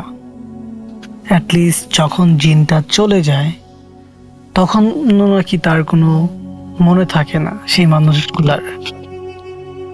সো কেন জানি না, মানে আমার সাথে ঘটে যাওয়া যে ঘটনাটা, অ্যাটলিস্ট আমাকে নিয়ে আমার সাথে ঘটে যাওয়া যে ঘটনাটা, কেন জানি আমার সব কিছু কি হয়েছিল, কি ঘটেছিল, সব কিছু আমার মনে আছে, এবং এমনকি এখনো মনে আছে। সো আমি এখনো বুঝতে পারতেছি না এটা কেন হচ্ছে। সো মূলত ঘটনায় ফিরি। আমি নারায়ণগঞ্জের মানে নবীগঞ্জের এই পাশে থাকতাম, আশেপাশেই থাকতাম। মূলত এলাকার নামটা বলতে চাচ্ছি না, আশেপাশেই থাকতাম। তখন মানে আমাদের এইখানে এলাকার সাইডে একটা মানে সারাবাড়ি আছে না, সারাবাড়ি বলে, তো একটা সারাবাড়ি আছে। মানে সেই সারাবাড়িটা প্রচন্ড পরিমাণে ভয়ানক, মানে পরিত্যক্ত বাড়ি যেটাকে বলা হয়। প্রচন্ড ভয়ানক। ওইখানে দিনের বেলাও কেউ যাইতে চায় না। তো আমি, আমার বড় বোন আর আমার ছোট ভাই, আমরা তিনজনে মানে ওই সারাবাড়ির পাশেই একটা বড় সড়ো বিল আছে। ওইখানে আমরা বিকাল হলেই খেলাধুলা করতাম ছোটবেলায়। তখন আমার বয়স প্রায় রাসেল ভাই 9 থেকে 10 বছর হবে। তখনকার ঘটনা আমার এখনো মনে আছে, এমন কি মনে হচ্ছে যে আমার সাথে এই তো 2-3 দিন আগে ঘটছে, এরকম ভাবে আমার স্পষ্ট মনে আছে। বুঝতে পারছেন? তো যাই হোক, তখন আমরা যখন খেলতে যাই, তো খেলতে যাই মতন মানে সবার কাছেই শুনছি যে এই মানে পরিত্যক্ত বাড়িটা খুবই ভয়ানক। দিনের বেলাও মানুষ চাইতে ভয় পাইতো। তো কেন জানি না, আমি না ওই সারা বাড়িটা নিয়ে অনেক ভাবতে শুরু করলাম। ওই খেলা অবস্থায়, মাঠের মধ্যে খেলা অবস্থায়, তখন হঠাৎ করেই না আমার চোখ দুইটা চোখের উপর নজর পড়লো। দেখলাম যে ওই সারা বাড়িতে মানে পরিত্যক্ত বাড়িতে ফুটবল আছে না, ফুটবলের সাইজে ফুটবলের মতো দুইটা বড় বড় মানে চোখ, চোখ দুটা লাল টুকটুকা হয়ে রয়েছে। তো এই জিনিসটা দেখা আবার চোখের মনি আছে না, চোখের মনিগুলোও দেখা যাইতেছে, কিন্তু চোখগুলো ফুটবলের মতো বড় বড়। তো এই জিনিসটা দেখে আমি না মানে অবাক হয়ে যাই, তাকায় আছি, বুঝছেন। তখন আমার বোন বলতেছে কি হয়েছে, তুই এদিকে তাকাই কে? আচ্ছা, আমি আমার বোনকে বললাম, বোন দেখ ওইখানে না চোখের মতো দেখা যাইতেছে, লাল চোখের মতো। পরে আমার বড় বোনও সেম একই দৃশ্য দেখলো, যে আসলে মানে দুইটা চোখ দেখা যাইতেছে বিশাল বড় বড়। তারপর আমরা ওইখান থেকে, আমার বড় বোন আমার বলতেছে চল আমরা এখান থেকে চলে যাই, এখান থেকে ঠিক হবে না। তারপর আমরা ওইখান থেকে চলে যাই। চলে যাওয়ার পর কিছুদিন পর, মেবি 6-7 দিন পর, মানে আমার না কেন জানি মানে ওই সারাবাড়ির দিকে আগ্রহ, ওই ঘটনাটা ঘটার পর থেকে কেন জানি ওই দিকে আগ্রহ থাকে বেশি, বুঝছেন। ওই দিকে আগ্রহ থাকতো বেশি। তখন তো একদিন মানে আমি যার কাছে আরবি পড়তাম তার বড় ছেলেকে নিয়ে বললাম যে চলো ভাইয়া আমরা একটু, মানে যেহেতু ডেজার্ট বসাইছে, ডেজার্ট দিয়ে আমরা হেঁটে হেঁটে একটু অন্যদিকে যাই। তো ওই যেই সারাবাড়ির কথা বলছিলাম, ওই সারাবাড়ির এখান দিয়ে ডেজার্ট গেছে। তো আমার মনে মনে উদ্দেশ্য আমি ওইখান দিয়ে যাব। হ্যাঁ, আমার মনে মনে উদ্দেশ্য ছিল আমি ওইখান দিয়ে যাব। তারপর যাই হোক যাইতেছিলাম মতন, তখন আমারে ওই বড় ভাই বলতেছে যে এইখানটা তো ভালো না, এখান দিয়ে যাওয়াটা ঠিক হবে না, চল আমরা বাসায় ফিরে যাই। আমি বলতেছি যে ভাই এত দূর আইছি, চলো একটু যাই। পরে সে বললো আচ্ছা ঠিক আছে। তারপর না আমরা সাথে ছিলাম 3 জন মানুষ, ছিলাম 3 জন, আমি, আমার ফ্রেন্ড আর আমার ফ্রেন্ডের বড় ভাই, ঠিক আছে। তো আমরা 3 জন যেতেছি মতন, ফ্রেন্ডের বড় ভাই সবার আগে, তারপরে হচ্ছে আমার ফ্রেন্ড, আর সবার লাস্টে ছিলাম আমি। তখন আর কি আমি ওই যখন ডেজার্টটার ওইখানে হাঁটতেছি, হ্যাঁ, ডেজার্টের সাথেই ওই সারাবাড়িটা, আর সারাবাড়ির লগে যে ডেজার্টের সাথে আর একটা লগে হিজল গাছ, মানে যেটাকে এক কথায় ভয়ানক একটি গাছ বলা হয়, যে গাছে নাকি খারাপ জিনিস থাকে, হিজল গাছ। তো আমি যখন হিজল গাছটা ক্রস করব, তখনই না মানে আমি কেন জানি মানে মনে হলো যে পা ফসকে পড়ে গেছি, হ্যাঁ, পড়ে যেতে পেরেছি। তখন আমি না আমার পিছন দিয়ে 2 হাত দিয়ে পিছন দিয়ে আমি গাছটা ধরে ফেলছি, তখন আর পড়িনি কে। তো এই জিনিসটা দেখে সবাই অবাক হইলো, কি তুই, আমরা ঠিক মতো এলাম, তুই পড়ে যেতে লইছিলি? তো হাসতে হাসতে আবার হাঁটতে নেমো। তখন যেই আমি হিজল গাছটা আবার ক্রস করতে রয়েছি, তখন এবার আমি পুরোপুরি পানিতে পড়ে গেছি। আমার কাছে এমন মনে হলো যে কি আমাকে ধাক্কা মারছে পিছন থেকে। তো ধাক্কা মারছে এমন লাগলো, তো আমি এবারকে আর গাছটাও ধরতে পারিনি, কে ডাইরেক্ট পানিতে পড়ে যাই। তবে পানি বেশি ছিল না, কোমর পর্যন্ত ছিল, মাজা পর্যন্ত পানি ছিল। তারপর আমি মানে উঠলাম, ওঠার পরে আমি আবারও যাইতে থাকলাম।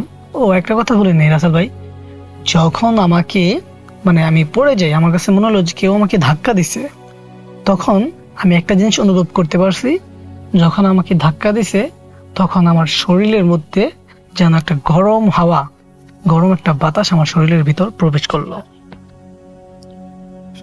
গরম একটা বাতাস যেন আমার শরীরের মধ্যে প্রবেশ করলো। তখন আমার কাছে কেমন জানি লাগতেছিল। তো আমি এত কিছু ভাবি নাই। তখন আমি আবার বলতেছি চলো ভাইয়া, চলো যাই আমরা, সামনে আবার একটা পুকুর আছে, পুকুরের মধ্যে অনেক বড় বড় মাছ আছে, মাছগুলো দেখবো না। তারপর আমার বড় ভাই বলতেছে যে না, ওইখানে যাওয়া লাগবে না, চলো আমরা বাসায় চলে যাই। তো পড়েছি তুমি পানিতে পড়ে গেছো, গায়ে এমন লক্ষণ ভালো দেখতেছি না। তারপরে আর কি করলাম, তার কথা মেনে আমরা বাসার দিকে রওনা দিলাম। তো বাসায় চলে গেলাম স্বাভাবিক। তো মানে তখন যে আমি আমার উপর যেন মানে ওইটা অ্যাটাক করে ফেলছে, হ্যাঁ, আমার উপর যেন ভর করে ফেলছে, আমি কিন্তু টের পাইনি। তারপর দুপুরবেলা আমরা মানে গোসল করব, ঠিক আছে। তো গোসল করব এমন তো অবস্থায় মানে আমার বন্ধু বান্ধব যারা আছে, তাদের সাথে আমরা মানে ছোটবেলায় ফাইট খেলতাম, মারামারি খেলতাম মজা করে। তো আমরা মারামারি করতেছিলাম। এক পর্যায়ে আমি না মানে আমার বন্ধুকে টাচ করি, এত জোর টাচ করি না, জাস্ট আস্তে আমি তারে এমনি ঘুষা মারি। কি বলবো রাসেল ভাই, আমি এই জিনিসটা দেখার পর রীতিমতো অবাক। আমি তাকে মানে আস্তে করে ঘুষা মারলাম আর সে আমার থেকে কমসে কম 10 হাত দূরে গিয়ে পড়লো, 10 হাত দূরে গিয়ে পড়লো। এই জিনিসটা দেখে সবাই আমরা যতগুলো ছেলে ছিলাম সবাই অবাক হয়ে গেলাম। আর আমি তো বলতেছি আমার মধ্যে সুপার পাওয়ারে চলে আসছে, মানে মানে একটা কি অবস্থা। হ্যাঁ, আমি ভাবতেছি আমার মধ্যে সুপার পাওয়ার চলে আসছে। তো এটা নিয়ে ফাইলদানি করতে করতে তো যখন সন্ধ্যা হয়ে আসলো তখন আমার অবস্থা খুবই খারাপ যাচ্ছিল। মানে আমার কাছে মনে হতেছে যে আমার ভিতরে কেউ আছে, আমার ভিতরে কেউ আছে, আমার শরীরটা ভার লাগতেছিল। তারপর মানে কেমন জানি নিজের কাছে নিজের মানে অনেক রাগান্বিত লাগতো, এরকম ফিল হইতেছিল। তখন আমি না আমার আম্মুকে বলতেছি যে আমার সাথে না কেমন জানি লাগতেছে। আমরা বলতেছি কি হয়েছে, আমি বললাম যে এমন যে অমুক জায়গায় গেছিলাম, যাওয়ার পর থেকে ওইখানে পড়ে যাওয়ার পর থেকে আমার কাছে না একটা গরম একটা হাওয়া আমার শরীরের মধ্যে লাগলো, তারপর থেকে আমার কেমন জানি লাগতেছে। অ্যাটলিস্ট আমি আমার বন্ধুকে ফাজলামো করে আঘাত করছি, আর সেই আঘাতে সে এক থেকে কমসে কম 10 হাত দূরে চলে গেল। মানে মনে হলো যে আমার ভিতরে কোনো শক্তি আছে। এইটা বলছি মতন বিশ্বাস করবেন রাসেল ভাই, আমার আম্মু তো কাঁদতে শেষ, অনেক কান্না করতেছিল। তারপর আমাকে সোজা কবিরাজের কাছে নেওয়া হয়। তো কবিরাজের কাছে যখন যাই তখন কবিরাজ আমাকে দেখেই বুঝে যায় যে আমাকে খারাপ একটা মানে জিন আসর করছে। তো তারপর আমাকে শোয়ালো। কি বলবো রাসেল ভাই, আমার সাথে কি কি করছে কবিরাজ আমার সব মনে আছে, সব এভরিথিং ইজ ওকে, সব মনে আছে। তো সবকিছুই মনে আছে। তারপর হচ্ছে গিয়ে আমাকে শোয়ানোর পর মানে অনেক মানুষ দেখলাম ভিড় হয়ে গেছে, দেখলাম অনেক মানুষ এসে আমাকে দেখার জন্য,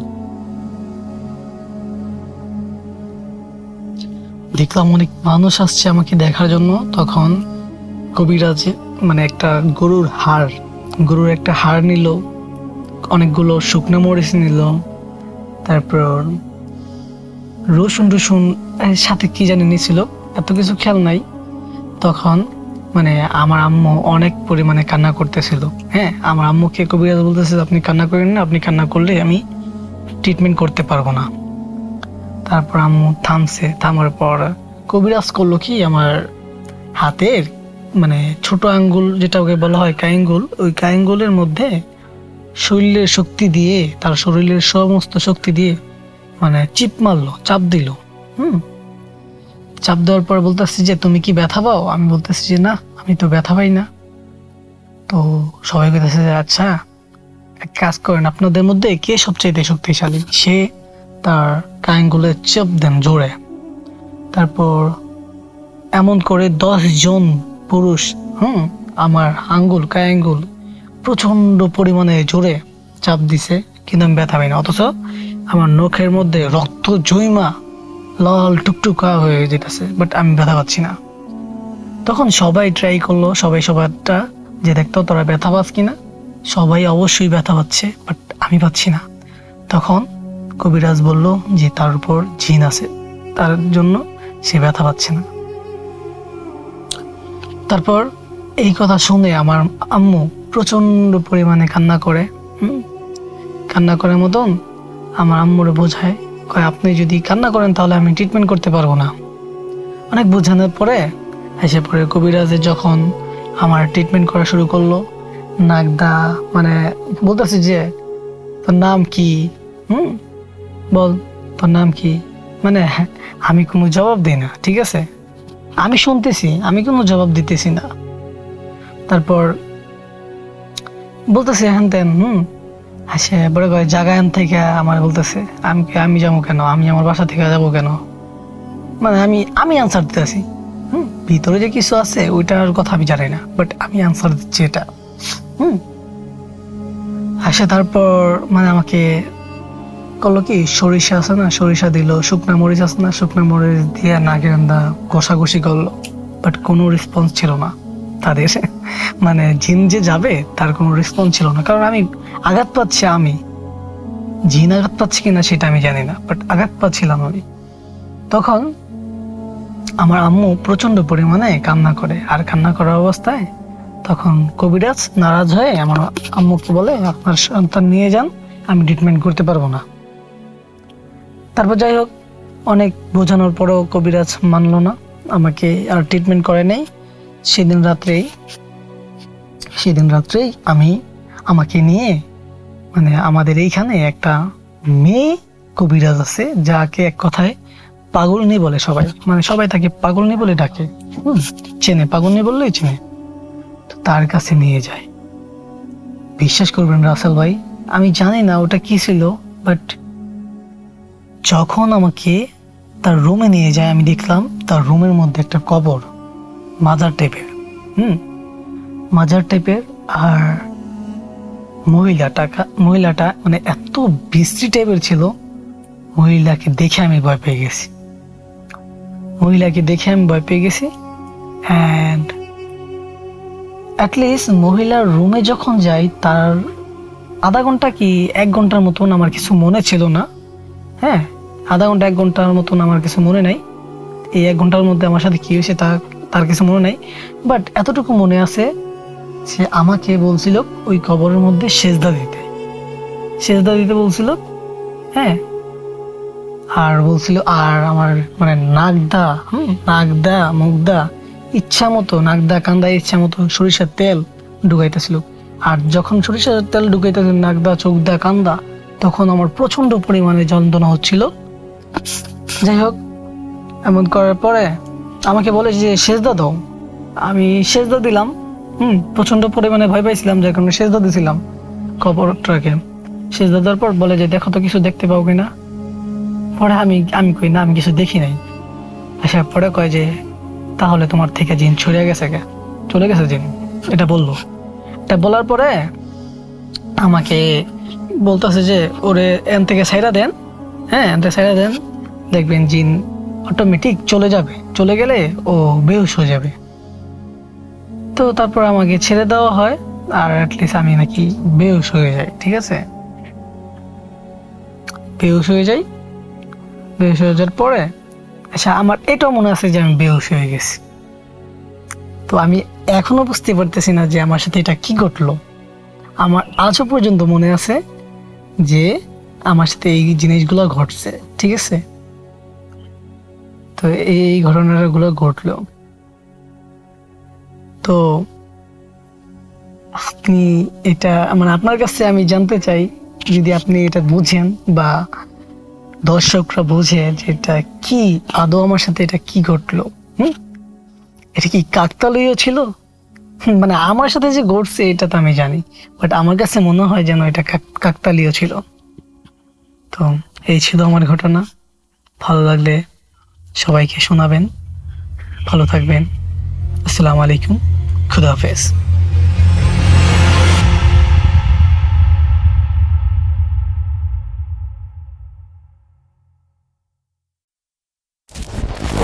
Bhoot.com with Russell.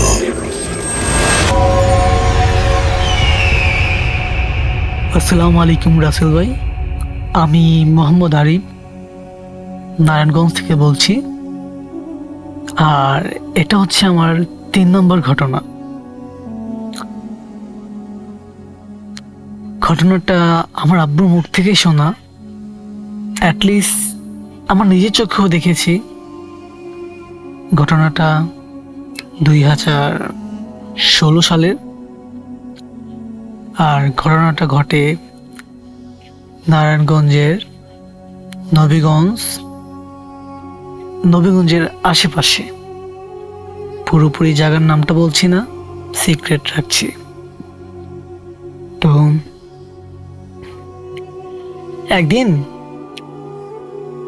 একদিন মানে আমাদেরই এক কাজিন আমাদের বাড়িতে আসে। আমরা তখন বাসা বাড়িতে থাকতাম, মানে আমার ফুপিদের বাসাতে থাকতাম ভাড়াটিয়া হিসাবে। তো আমাদের ফুপিদের বাসায় আমাদের এক গার্জিয়ান আসে, মানে ফুপিদের গার্জিয়ান মানে তো আমাদের গার্জিয়ান। তো আসে, মানে সে ভাইয়া যখন আসে তখন ভাইয়া রাস্তাতে মানে একটা কুকুরকে মানে একটা রুটি দিছিল, ঠিক আছে। তো ওই রুটিটা খেয়ে কুকুরটা ওই ভাইয়ার সাথে সাথে চলে আসে, ওই ভাইয়ার সাথে সাথে মানে আমাদের বাসায় চলে আসে।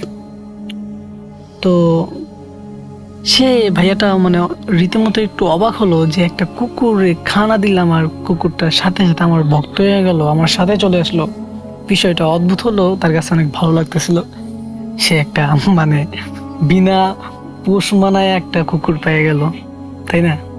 তো সে যখন আসলো তার কুকুরটার সাথে আসলো, আসার পর সেই কুকুরটা না মানে প্রচন্ড পরিমাণে পাইচারি করতেছিল, মানে এদিকে এদিকে এদিকে মানে যাইতেছিল আর বালুর মধ্যে কি যেন একটা খুঁজতেছিল। বালুর মধ্যে খালি মানে শুনতেছিল কিছু একটা খুঁজতেছে। তো এই জিনিসটা দেখে আমরা সবাই অবাক হয়ে যাই যে কি খুঁজতেছে। তারপর কুকুরটা মানে আমাদের ঘরটা আছে না, আমাদের ঘরের পেছনের থেকে প্রায় 10 থেকে 15 ফিট দূরতে যায়। যাওয়ার পর সে বালুর মাঠটা মানে বালুগুলা খুঁড়তে থাকে, খুঁড়তে খুঁড়তে খুঁড়তে খুঁড়তে প্রায় যখন 1 থেকে 1.5 হাত 1 থেকে 1.5 হাত পর্যন্ত খোদার পরে দেখে মানে একটা জামা, আর ওই জামাটা আমার জামা ছিল। গত মানে কোরবানির ঈদে মানে রোজার ঈদে আমার এই জামাটা কিনে দিছিল আম্মু। মানে 2 মাসও হয় নাই জামাটা আমাকে কিনে দিয়েছিল। আর ওই জামাটা মানে ছেঁড়া, কে যেন ছিঁড়ে ওই বালুতে পুঁতে রাখছিল, ঠিক আছে।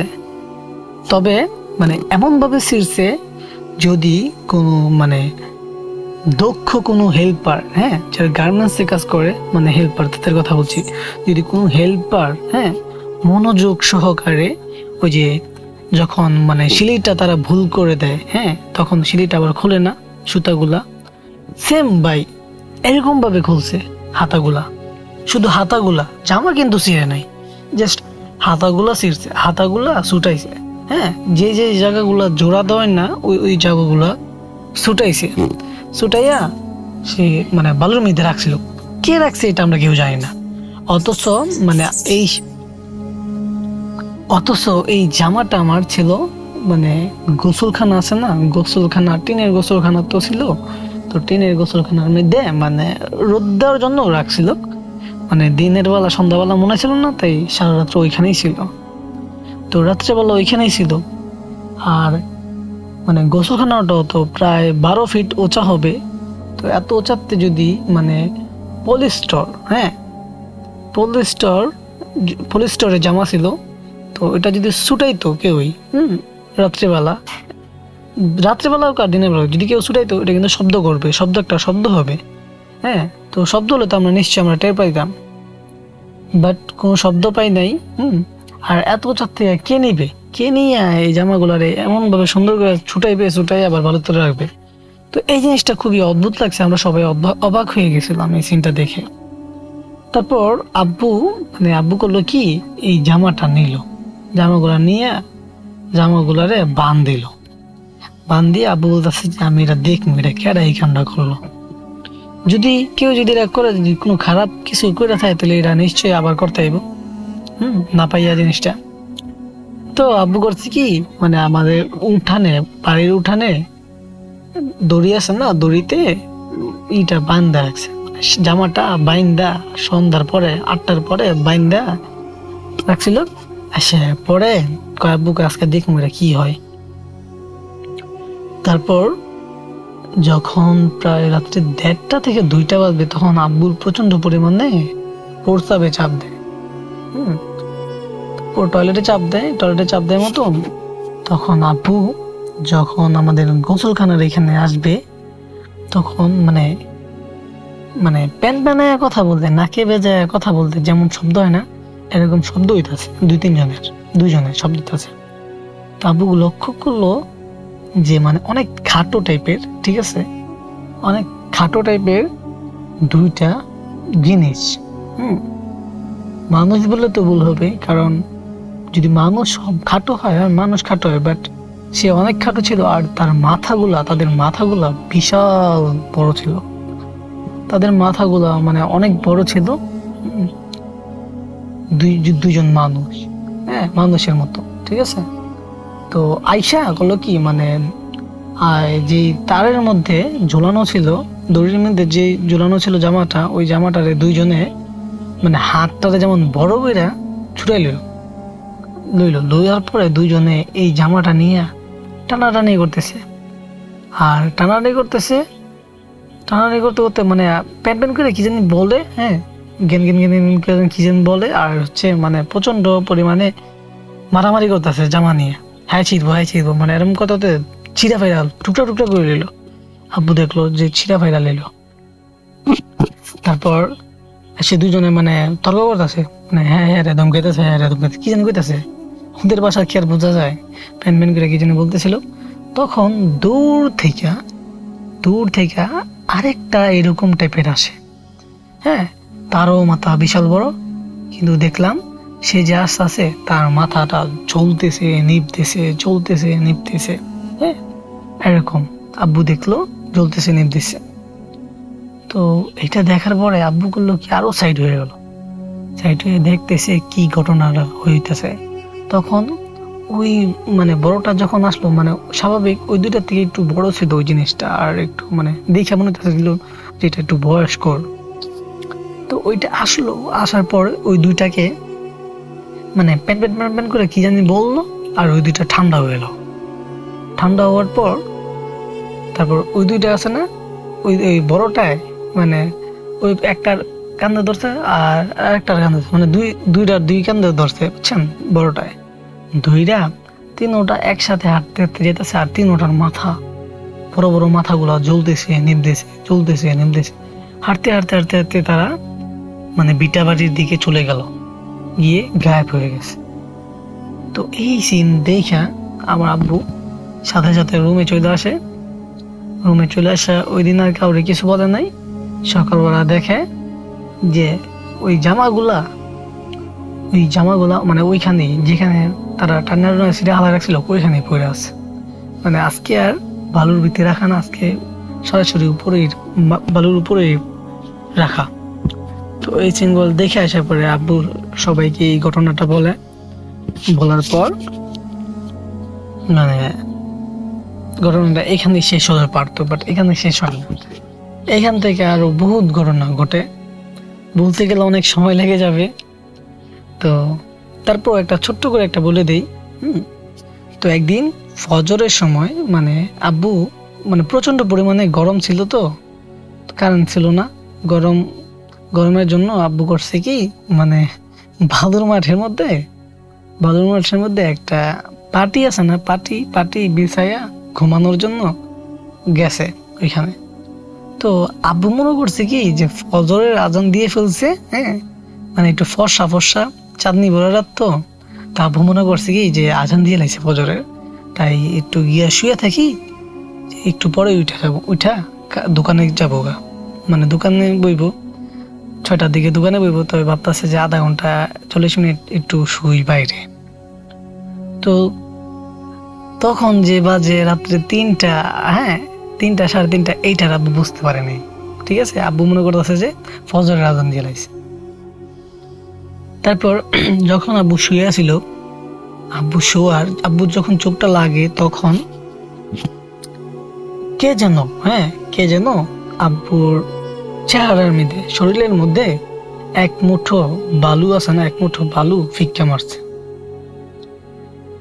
তো আব্বু প্রথমে ভাবছে যে ওই যে আমার খালু তো আবার মাওলানা, তা আমার আব্বু ভাবছে যে খালু হবে, বালি ফিক্কা দিছে হয়তো এখানে শুয়েছি দেখে,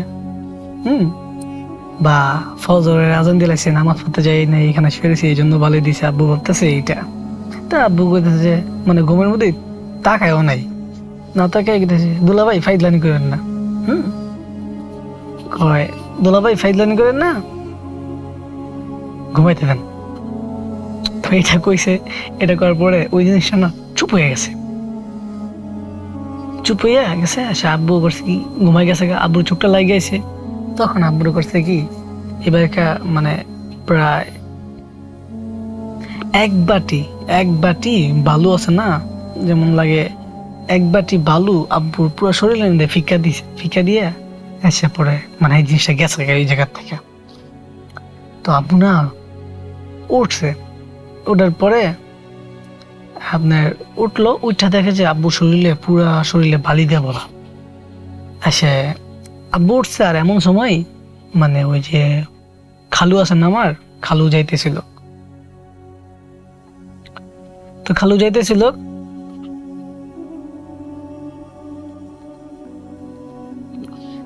সরি আমি মানে খালু না আমার ফুপা হবে, হ্যাঁ। তো আমার ফুপা যাইতেছিল, আর আব্বু বলতেছে যে দুলাভাই এটা কি আপনি ঠিক করলেন? আমি এখানে শুয়ে রয়েছি, আপনি আমার এরম বুড়া বেড়ায় আপনি আমার বালুরে দিয়ে গেলেন। পরে ফুপা বলতেছে হ্যাঁ ধরো মিয়া কি বলো, আজান দিছি একটু আগে, আমি এখন নামাজের জন্য রওনা দিছি, আমি তোমার বালু দিতে যাবো কি লেগে, আর তুমি এই জায়গাতেই শুয়ে রয়েছো কি লেগে? পরে কয় আপনি আমার বালু দেন নাই? পরে কয় যে না আমি দিব কেন? আসে পরে কয় যে তাহলে আমার যে 1-1.5 ঘন্টা আগে বালু দিল, আর দান এখন যদি ফজর, আব্বু বলতেছে এখন যদি ফজর আজান দেয় তাহলে 1-1.5 ঘন্টা আগে বালু দিল কি আমার? আব্বু বলতেছে এই কথা। তারপর আব্বু বলতেছে যে আমি তো ভাই দুলা ভাই, আমি তো মনে করছি যে ফজর আজান দিয়ে লাইছে, যার কারণে আমি এখানে একটু শুইছি, কইছি যে একটু পরে দোকানে চলে যাও। কিন্তু এখন যদি ফজর আজান দেয় তাহলে 1-1.5 ঘন্টা আগে নিশ্চয়ই 3:30-4 এরকম বাজছে।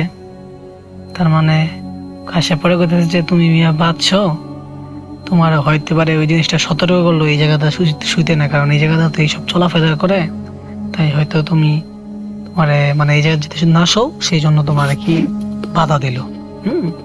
তো যাই হোক আল্লাহ বাঁচাইছে, কোনো ক্ষতি করে নাই।